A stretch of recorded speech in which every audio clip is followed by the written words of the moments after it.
Hello and welcome. You're watching NewsX and I'm Vaishali Kohli. Now, the parliament was rocked by continued opposition protests today during the budget session. In the Lok Sabha, heavy sloganeering over the suspension of 8 opposition MPs led to adjournments amid demands for debate on the India-US trade deal. Union Minister Piyush Goyal defended the deal, calling India and the US complementary economies. Outside the House, a sharp exchange occurred between Rahul Gandhi and Union Minister Ravneet Singh Bittu, with Gandhi calling him a traitor friend. BJP countered opposition claims by waving books on past Congress leaders. PM Narendra Modi is set to reply to the motion of thanks on the President's address in the Lok Sabha soon. Until then, let's take a look at some major events that happened today. Rahul Gandhi fiercely attacked the India-US trade deal in Parliament, accusing PM Narendra Modi of being compromised under US pressure and selling the blood and sweat of Indian farmers. He claimed the deal, finalized suddenly after months of delay, surrendered farmers' hard work to benefit American agricultural imports, harming India's interests. Countering sharply, Union Commerce Minister Piyush Goyal defended the agreement in the Lok Sabha, stating India secured the best deal in the region. He emphasized that sensitive sectors like agriculture and dairy were fully protected, with no compromise on farmers' interests. And the pact would boost exports, MSMEs, and overall economic growth for all 140 crore Indians. Let's listen in to this exchange. But ये आप समझिए, और हिंदुस्तान के जो किसान हैं, आप सब समझिए कि इस ट्रेड डील में आपकी मेहनत को, आपके खून पसीने को नरेंद्र मोदी जी ने बेच दिया है। और वो इसलिए बेचा है क्योंकि ये कॉम्प्रोमाइज्ड है। सिर्फ आपको नहीं बेचा है, देश को बेचा है। इसलिए मुझे वहां नहीं बोलने दे रहे। नरेंद्र मोदी जी डरे हुए हैं क्योंकि जिन लोगों ने उनकी इमेज बनाई है वो अब उस इमेज को फोड़ने लगे हैं। दोनों पक्ष अपनी अपनी अर्थव्यवस्थाओं के महत्वपूर्ण और संवेदनशील क्षेत्रों की रक्षा करते हुए सर्वोत्तम संभव परिणाम सुनिश्चित करना चाहेंगे। इन वार्ताओं के दौरान भारतीय पक्ष अपने संवेदनशील क्षेत्रों, विशेषकर कृषि और दुग्ध क्षेत्रों के हितों की रक्षा सुनिश्चित करने में सफल। I have Mr. Bipin Sharma, he's a senior journalist joining me on the broadcast.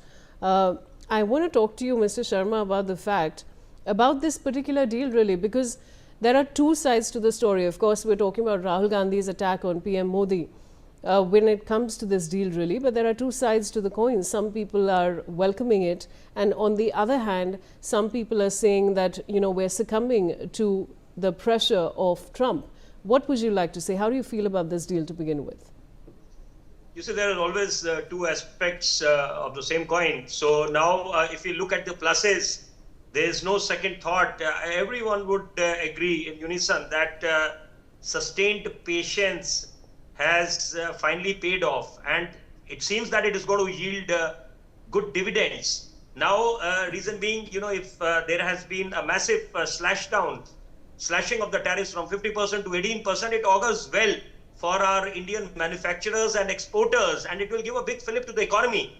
And as Prime Minister Modi made a brief mention, he said that, you know, all segments of the society and the nation on the whole is going to benefit.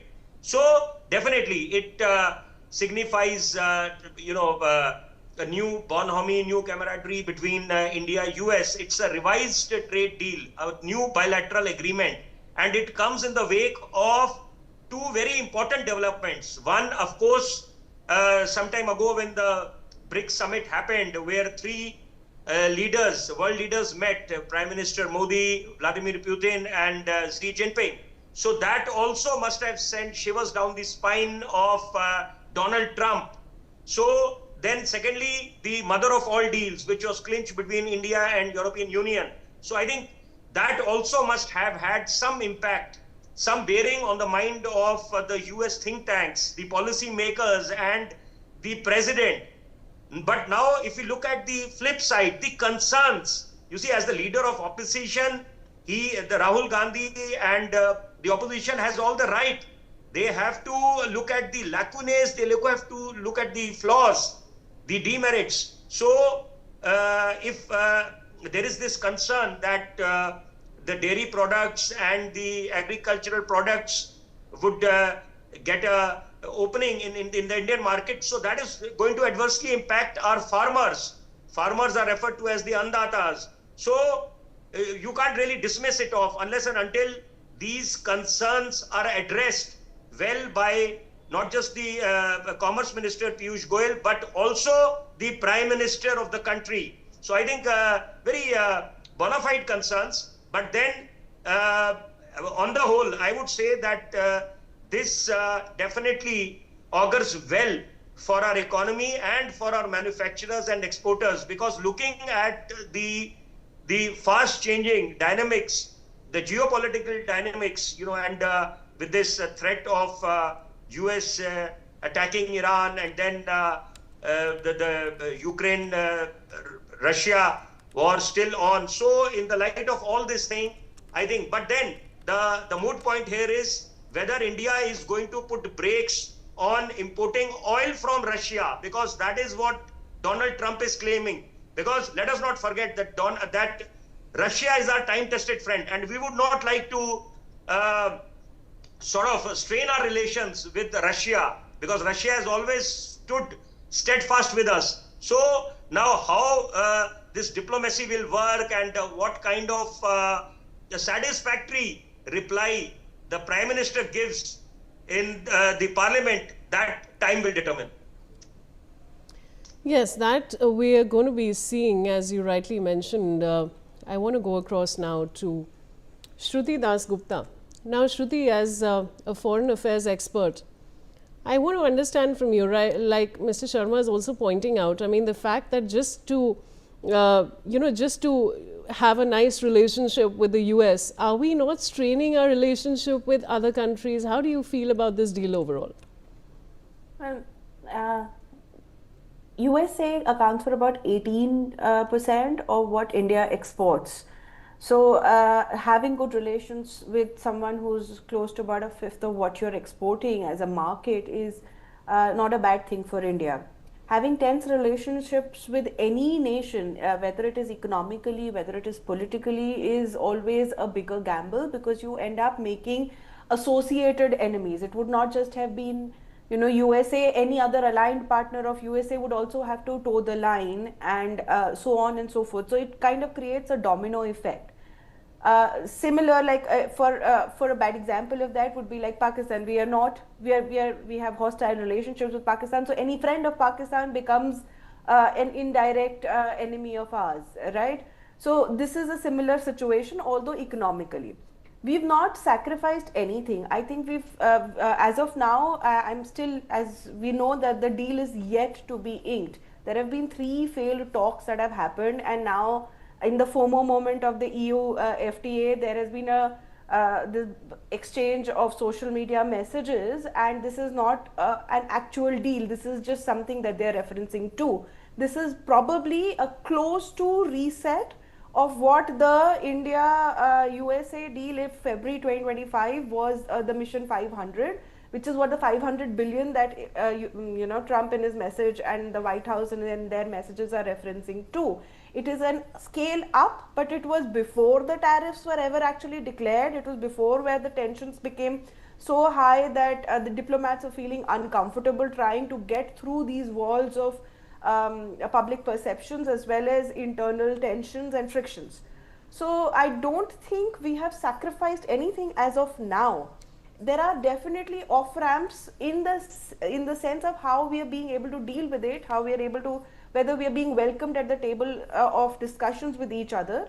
But this is not a bend the knee moment for India. It has never been. If we're talking about, we've clearly said, no matter what they're saying, that we are going to open up agricultural markets, but what in agricultural markets is not listed? What I expect is going to be nuts, tree nuts probably, and I think apples and a few of those kind of products, which India is usually fine with. We're not going to be messing with 40% of our internal population that depends on agriculture as an income. And beyond that, we have an issue with how they produce their grain. They are doing a lot of genetically modified grains. Of course, India is also doing that, but probably not at the scale that they would be dumping on us.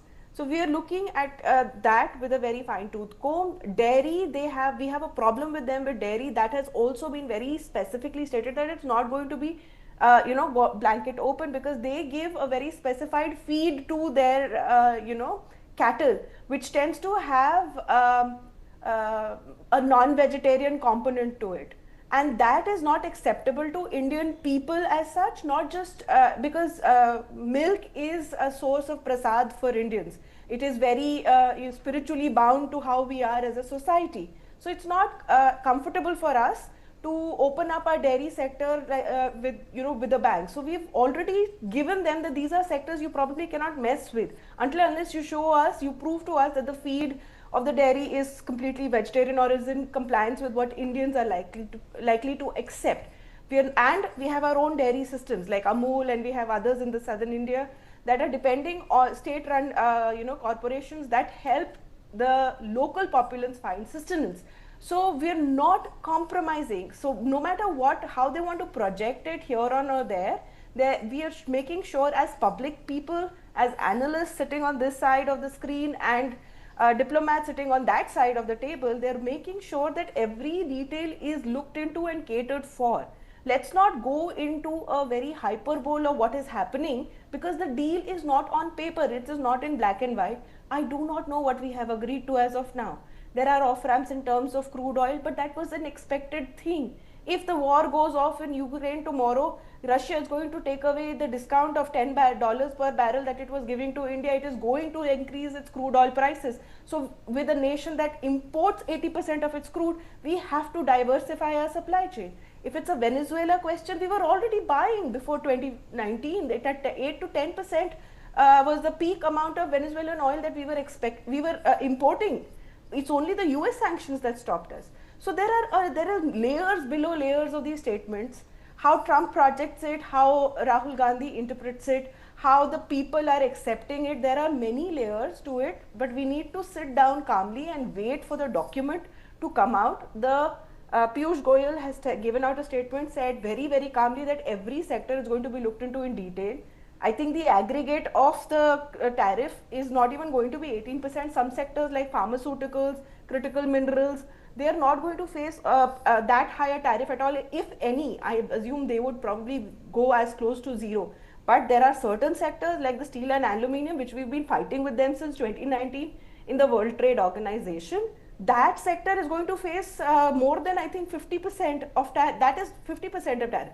Marines used to face 52%.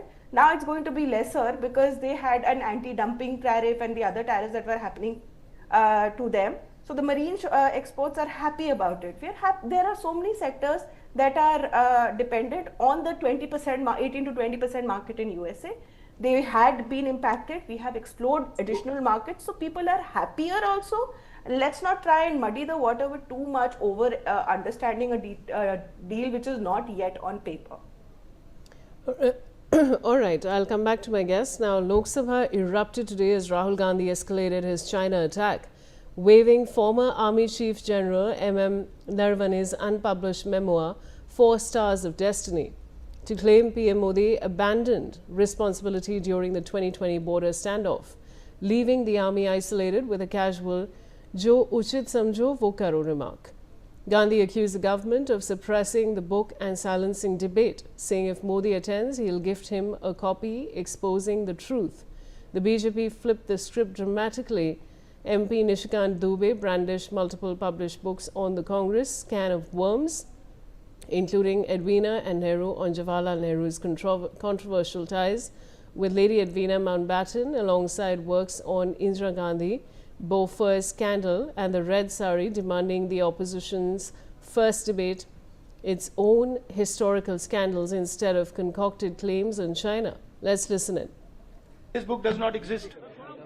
Every youngster in India should see that this book exists. This is Mr. Naravane's book. Naravane जी की किताब है.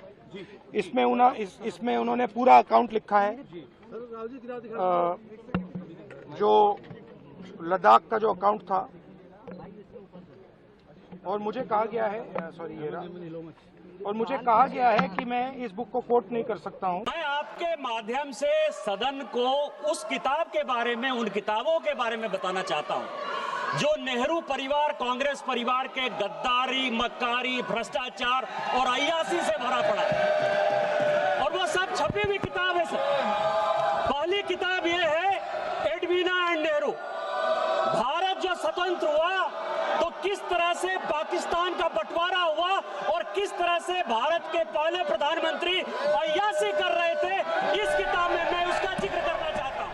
मैं उसको coat करना चाहता हूं. I want to now go across to Ambassador Suresh K. Goyal. He's a former diplomat. Ambassador Goyal, how do you feel about Rahul Gandhi's statements? Oh, I thought we were going to be talking about that rain. I'm sorry. You have taken me by a lot of surprise here. You know something, it's like Navane said, it's a hot potato that you have put into my hands now, really, to discuss something which is still which has exploded in the parliament recently. So let me get away from the politics of it and talk about what actually it is all about, really. And I hope that I'm not then accused of saying something which has not been published or quoting something. So let me go to the published sources. There is an article on the 1st of February in Caravan, 1st February this month, on the same issue. There is an article in the Wire which is quoting from the so far unpublished book. That article in Wire came quite a few days ago, more than 2 or 3 weeks, in fact, if I'm not mistaken. I don't have the date here, but a long time ago. It is quoting from the so far unpublished book by Narvane, and it is basically describing the situation that existed on that night in August when the Chief of Army Staff receives a call from the Chief of the Army Commander in Northern Army Commander, Vijay Joshi, on what is happening in the Russian law and the tanks marching over to the pass along with the Chinese soldiers. It is given there in that article, so I will not quote from the book.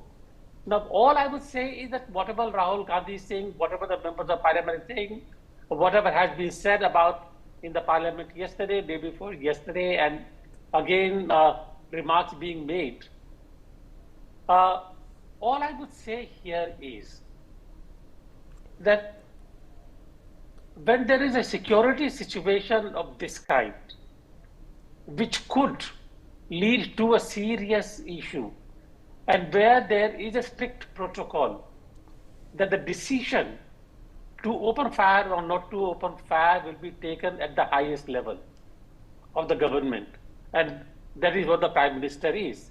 And then if, again I'm saying this is from the article, therefore maybe article is right, maybe article is not right, maybe the quotations from the book are right or not right, but if it's actually, that is what actually happened, then as an old China hand, somebody who has dealt with China a long time ago, I'm now of course retired, and my interest is basically just as from outsider. But if it actually happened, it is shocking. So there are many ifs I've put in there already to save myself, and I hope that nobody quotes me saying that I said this on the media. But if it actually happened, if it was that way, it is shocking. And that is if an army chief who knows that in these matters, caution is absolutely important, because a political situation that develops, like it says here, the war is not a military decision. A war is a political decision. And if anything happens on the border which can actually lead to war, an army general would have been left with a political decision on which he had no say. So that's all I would say here for the time being. Let us see what actually happens afterward and whether the book actually, there is a book or not. I believe there is a book because I do remember reading in 2024 sometime that he has published, there were notices all over the papers that the book is going to be available on Amazon, and we were all looking forward to the book. So when it didn't come, I believe that it is still under review of the MOD. So I hope it sees the, I know there are many books on India-China boundary which have never seen the light of the day for various reasons. So I hope it does not suffer the same fate. That's all I would say for the time being. Ambassador Goyal, interesting, because I was just, the fact that the book hasn't been published is another discussion altogether, and I was wondering about that. But I want to take this question now to Mithali Nikore, who's an economist. Mithali, what do you think about this? Why bring an unpublished book into Parliament? Does that strengthen the argument or weaken it? So, I mean, see, at this point in time, what I would say as an economist and from an economics perspective is that the Parliament should ideally be discussing the budget. And, we've had a budget which came out on the 1st of February. And then President Trump felt that, he had not been quoted in the budget speech. And the finance minister clearly did for the government of India. So for some reason, he then decided he must tweet at 10:05 p.m. on Monday, or rather on their Monday morning, and say, please talk about me. So we all did that for a day. And but now we have to bring the attention back to the Indian economy, because that's what the discussion should be about for this session. It's called budget session for that reason, right? And unfortunately, we are not seeing sufficient discussion on the budget in this entire period. So I think the first remark from me as an economist is to say, why are we not talking about the budget? The second thing, within the budget also, there are so many aspects that the opposition could be raising. See, I'm just being a devil's advocate. But from a lot of the media coverage, a lot of people are saying, why isn't it that the budget didn't have anything on consumption or for the middle class or for the common person? Now, of course, we've done shows on NewsX together in the last few days where we have pointed out that the budget has a lot for the common person. The budget is a budget of a long-term agenda. The budget is one of, investing in the common person's everyday life. It is about improving infrastructure. It is about improving urban infrastructure particularly, and domestic manufacturing. So we have spoken about this, but as the opposition, it is their responsibility to raise these questions in the Parliament and say, okay, if you're saying that you will make a 12 lakh crore investment in infrastructure, then how is that supposed to raise the standard of living today amongst common people, right? And the government, of course, has the answers, but it should present the answers for all of us to hear as well. But instead, the conversation is just going in a direction where, unpublished sources are being quoted in the Parliament. We are not hearing anything on the economic growth. I mean, such a big deal has been, mooted. The opposition should be giving their constructive suggestions on how to actually deal with this situation, where, what are the entry points that Mithali, are I'll have to interrupt you because okay. we're very short on time, but you made a fair point, and I'd like to thank all our guests for joining me on the broadcast. Viewers' tensions fled outside Parliament.